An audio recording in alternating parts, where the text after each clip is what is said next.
Alex Van Halen, or those guys are cool if you want to sound like them. But if you're trying to develop your own style, I'm not really trying to learn any Danny Carey. Like, I'm not checking for Danny Carey. If I'm trying to build my own style, I'm not checking for Danny Carey. What he did, it worked for that band. But I'm not trying to sound like him.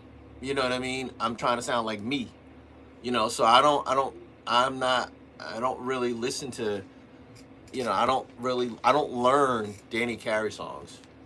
I just don't. I don't, it's like Van Halen songs. I only know them because I'm a fan of guitar. And naturally, like for instance, I'm not like, and I don't want it to sound like for instance, I'm not trying to, like, if I want to listen to a bass player, I'll listen to Flea. I'm not going to listen to Geddy Lee. Geddy Lee, he's a style guy, and that's fine, well, and good. Flea has incredible technical ability, plus he has his own style. So I'm listening to Flea. That's no slight to Geddy Lee. If I want to learn guitar, I loved,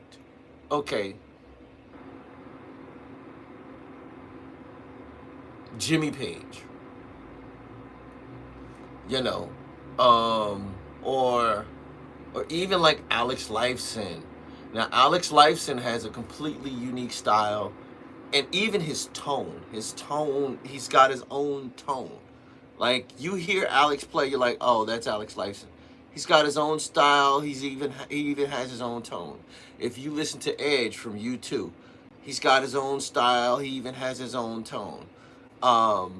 If you look at Andy Summers from The Police, he has his own style. He has his own tone.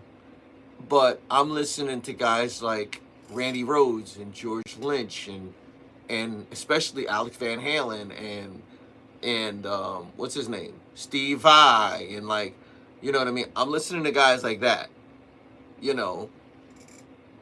Like that's gonna challenge me. Like, the only guy, like guys like Danny Carey, is gonna challenge me to. It'll challenge me to sound like him. Like, and I don't want to sound like Danny Carey. You know what I mean? I don't want to sound. I love Alex Van Halen. I don't want to sound like Alex Van Halen. You know what I mean? I want to sound like me. So I don't really like. And the thing about it is, it's no slight. I want to stress this. It's no slight to Danny Carey. It's just, what are you going to go for? Are you going to go for style, or are you going to go for substance? You know what I mean? That's, and now it's your choice, but is there any kind of elevation involved? When I say elevation, is he taking things higher? As a drummer, he's not really. I mean, he's cool, and he fits for that band, and he was unique for that band, but he's not much of a challenge, man. He's not. He's just not much of a challenge. You know what I mean? I think a perfect mix of the two. There are a few guys who are a perfect mix. Like, and this is rock. It's rock music. Bonham was a perfect mix. Bill Ward was good, but Bonham had the mix of style and substance. Bonham could have played anything. He could have played for Motown. He could have played for any R&B group out there. He could have played for the Ohio Players. He could have played for P-Funk. But he played rock and roll. But his skill set was so high, he could have pretty much played anything, man. But he had his own style. So Bonham was a perfect mix of style and substance. Stuart Copeland. Stuart Copeland was a perfect mix of style and substance. Stuart Copeland was so different. He was one of those guys where as soon as you hear him, you know it's him. You know it's him. Like just like, oh, that's Stuart Copeland. Like that's him. Um, but don't get it twisted. Before the Police started, he was a fusion drummer. He was a jazz fusion drummer. You know, he formed the Police because the ska movement popped off. You know, in Britain, the Police was his band. But before that, he was a What's up, man? I got a short to show you. What's the short? Ew. Your first and last day at Monsters Inc.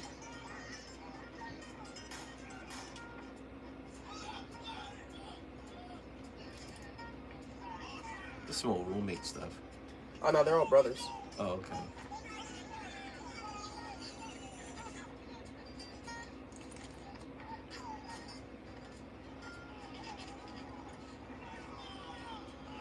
What are they doing, man? Come on, bro. They're jumping him. Why? He's a monster. So what, man? Oh, he pushed him in.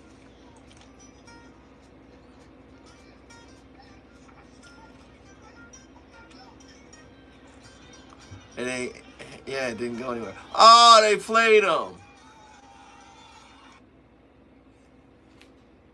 Oh, man. But he's a perfect mix of, Stuart's a perfect mix of like style and substance. Like you can't just cop his licks. You gotta woodshed. You gotta stay in the cave and just like listen to stuff. And your skill set has to kind of get up to a certain point to kind of be able to emulate his stuff.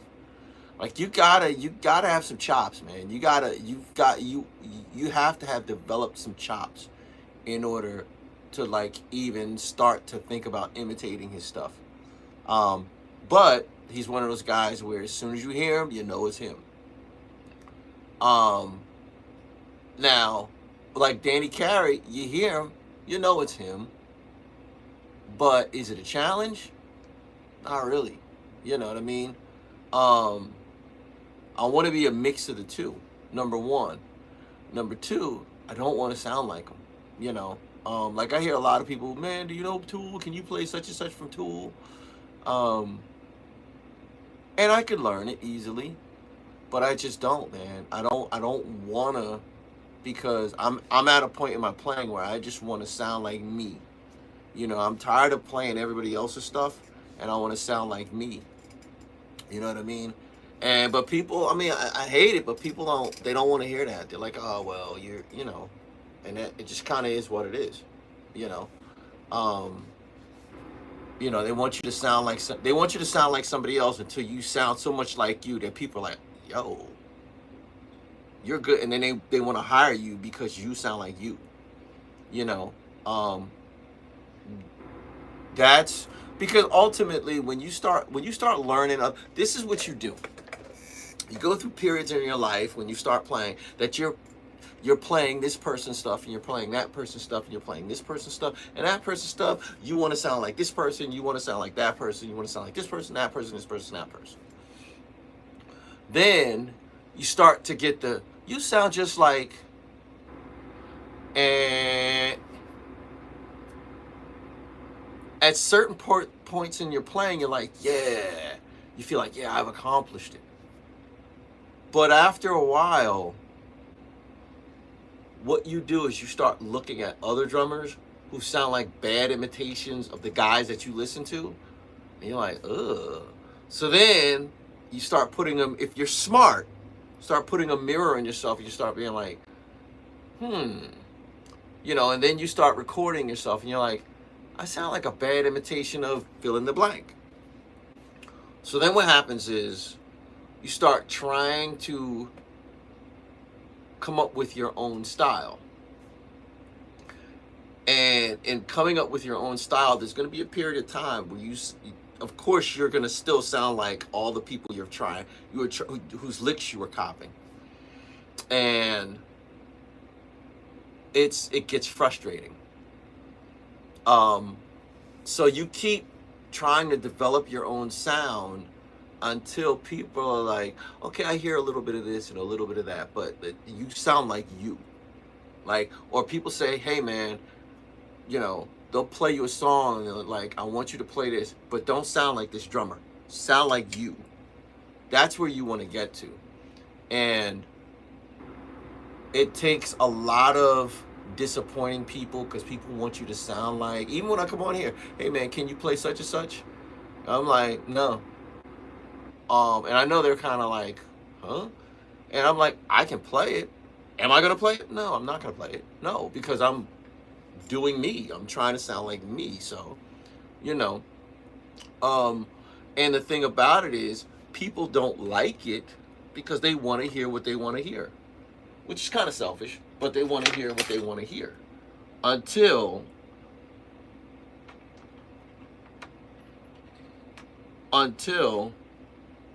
people just want to hear what they want to hear. I think people generally are selfish. They want to hear what they want to hear, and if you can't give it to them, they're like, oh, bye. And you have to be cool with that. You have to be cool with people saying, oh, bye.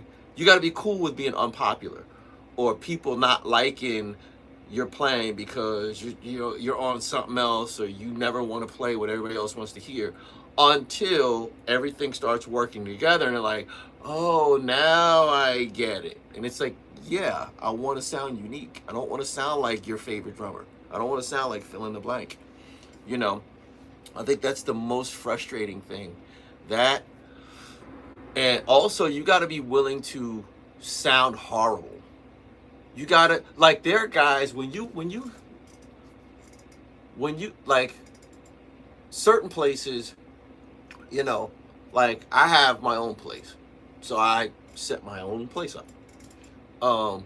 But when you go into places that have these practice rooms and what have you, you walk in, you know, like for instance, when I was in Jersey, this is when Bon Jovi was popping. They used to practice upstairs from us, and we heard them all the time. They rented the biggest room, you know. But you would walk in, you walk down the hall, and there'd be a room over here, room over here, room over here, room over here, room over here, room over here. And you'd hear all these drummers, and they always sounded good. They always sounded good. The reason why they always sounded good is because they only played what they knew. They never expanded their vocabulary. They never wanted to stretch outside and start trying to learn things that were difficult to them, or they just weren't good at. And in order to get better as a musician, you've got to be willing to sound horrible in the practice room. You got to be willing. You got to be willing to say, you know what, I don't care what anybody thinks. I need to grow in this area, so I'm just gonna sound like trash. You know what I mean?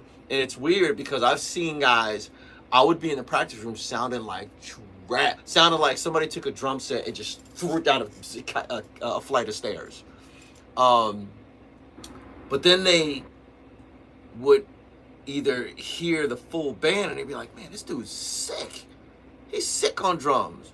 And I've had guys come up to me. I've had guys say, you know what? I used to listen to you practice, and I was like, man, this guy's trash. He said, then when I hear your band come in, I'm like, oh, he's really good.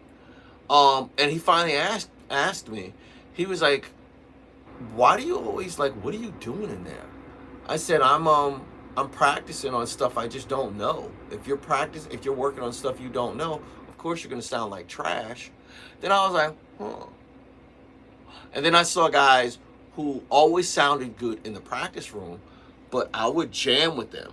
Like, there was a place in Jersey, it's called Bob Butterfield's. And Bob Butterfield was a ridiculous drummer. Like, this dude can play anything, man. Like literally anything. But he had an open jam session where he'd have like 2 drum sets set up. He'd have a full 5-piece with a double pedal, and a jazz kit, a 4-piece with a double pedal. Same cymbal setup and everything. And he would, I always took the jazz kit, because, like, you know, there's always somebody, and, you know, everybody wants the 5-piece. So I was just like, I take what I can get.